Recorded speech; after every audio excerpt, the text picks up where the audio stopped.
우리가 좀 전에 봉독했던 3절의 말씀에 보면 이 말세라는 표현이 나옵니다. 말세. 이 말세라는 표현을 우리가 신학적으로 이렇게 이제 설명을 하면 이것은 예수님 오시기 직전에 어떤 특정한 기간, 한정적인 기간을 말하는 것이 아니라 이제 예수님께서 부활하시고 승천하시고 또 예수님께서 다시 이 땅에 오시지 않습니까? 바로 그 중간, 그 시기 전체를 말한다는 것이죠. 다시 말해서 예수님께서 부활 승천하신 이후로부터 예수님께서 이 땅에 다시금 재림하시는 그 전체 기간을 우리는 말세다, 종말이다, 이렇게 이제 신학적으로 설명을 하는 것입니다.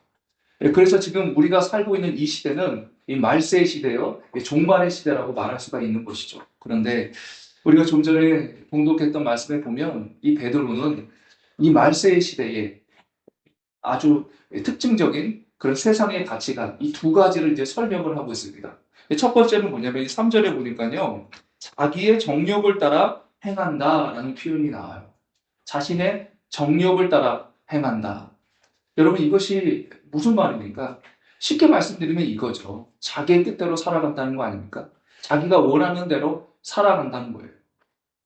그러니까 우리 인간은 본래부터 하나님께서 창조하실 때 그 창조의 목적이 하나님 뜻에 순종하고 하나님께서 원하시는 삶을 살고 하나님을 인생의 주인으로 모시며 그렇게 이제 사는 것이 하나님께서 우리 인간을 창조하신 목적인데 그것을 무시하고 이제 자신이 원하는 대로 자신의 뜻대로 자신의 욕심대로 자신의 인생의 주인 노릇하면서 그렇게 이제 살아간다는 것이죠.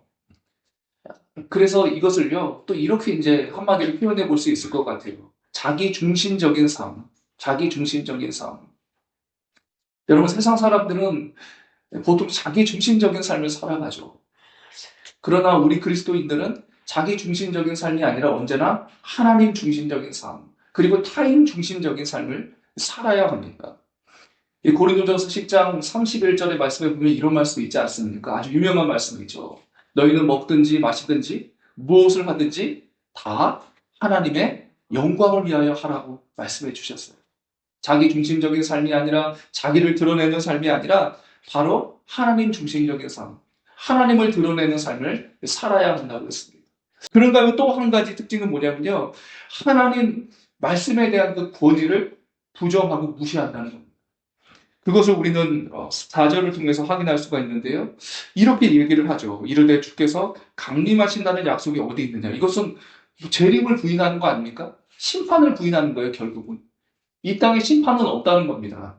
그러면서 근거로 되는 것이 뭐냐면 조상들이 잔부로부터 만물이 처음 창조될 때와 같이 그냥 있다. 쉽게 말씀드리면 죽은 사람들은 그냥 죽은 채로 있지 않냐. 그리고 세상이 변했냐? 변한 것이 어디 있냐? 처음 모습 그대로 있지 않냐? 물고기는 그냥 물속에 있고 나무는 그냥 나무 그대로 있고 변한 것이 하나도 없지 않냐?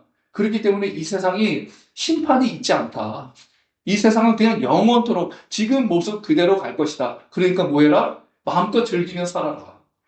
뭐 그렇게 하나님 열심히 믿어봤자 그 뭔 소용 있냐? 어차피 아무것도 없는 건데 심판도 없고 재림도 없고 이 세상으로 끝인데 이 세상에서 잘 누리다가 살아 끝내야지.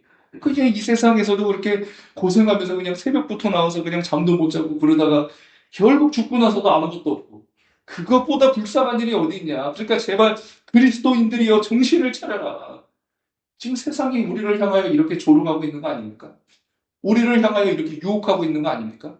여러분, 그런데 이들이 얘기했던 이 근거가 맞습니까?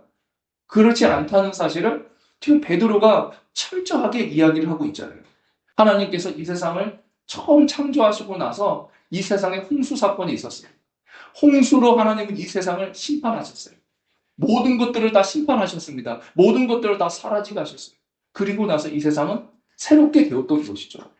그냥 하나님께서 처음 창조하신 그대로의 모습이 지금까지 이어져 있는 것이 아니라 홍수 심판으로 말미암아 처음 있던 것들은 사라지게 되었고 새로운 것들이 이 세상에 있게 되었다는 것이죠. 그래서 이 세상이 변화를 겪지 않는 것이 아니라 이 세상은 변화를 겪었다는 것입니다. 하나님께서 말씀으로 창조하신 것처럼 하나님께서 또 말씀으로 홍수 심판을 하신 것처럼 또한 하나님께서 말씀으로 반드시 이 세상을 심판하실 때가 분명히 있음을 베드로는 이야기하고 있는 것이죠.